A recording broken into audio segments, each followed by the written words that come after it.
gabe My God.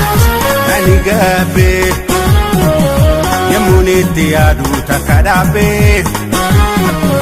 baredu fudu ko tamangabe Excuse me. yamuniti adu takadabe baredu fudu ko tamangabe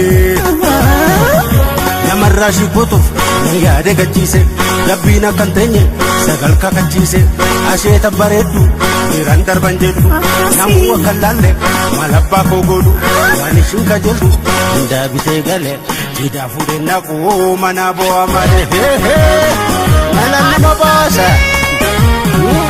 Anugape. Urumamo, Anugape. Anungene, Anugape. Yamuniti adu takadape. Jasuma walinu marangape. Ole Durakananga Tunga, Yamuniti adu takadape.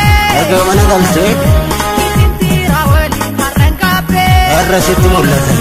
Mayo ya charaku, ya gaha ya bira, kuya hitukaha, harkan gititira, wantan kesa jiru, ini munamati, wali wakajeli, ino ella yuti, dasati herume, amsu sagalarga, ukufa jiru, mera pinakadaya. Eba singere namo.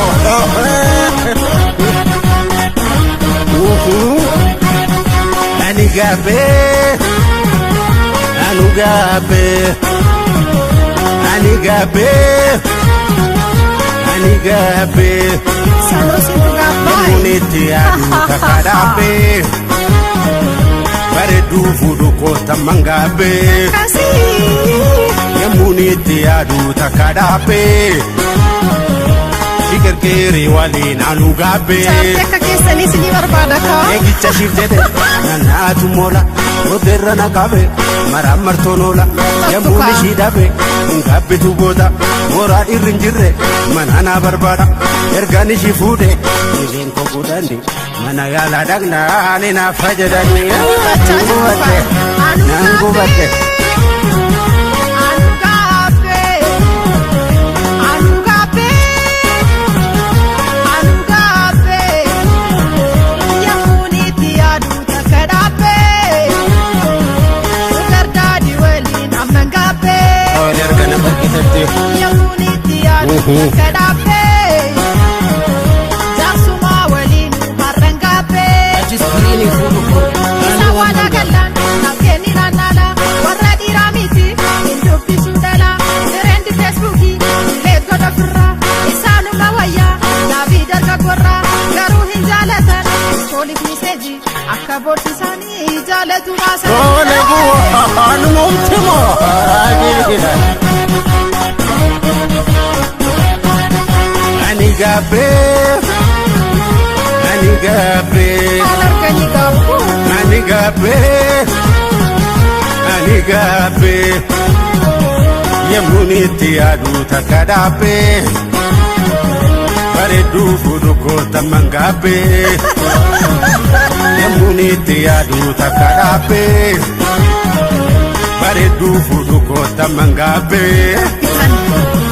Namni funge fude indu malatera yaddo maletura wajin baradera baredu fuduko idado gogora anarra lalati baredu ragora namni na jalatu wan tokko na gorse ni kappe fulashi fude injalado nandu are malana mabasa nandu are anugape, anisgape, mumuratte anugape, udatte gara anisgape. udatte Yamuniti adu takadape. ayyo Isinu mawali harangape. afanu mabastemo Yamuniti adu takadape. irran fatte ka wajin dabarsi Jasateru muko amangape. Nyeste funge, urdoste kallo, asifati jada, anaf mamalo, sportiniste e, dura oksiresa, dubin baisina, umrisin kababsa, yoda tabdanimo, ananna gagesa, mekanna degata, kerron dargagesa. malo anu gabe Angabe, Anugabe.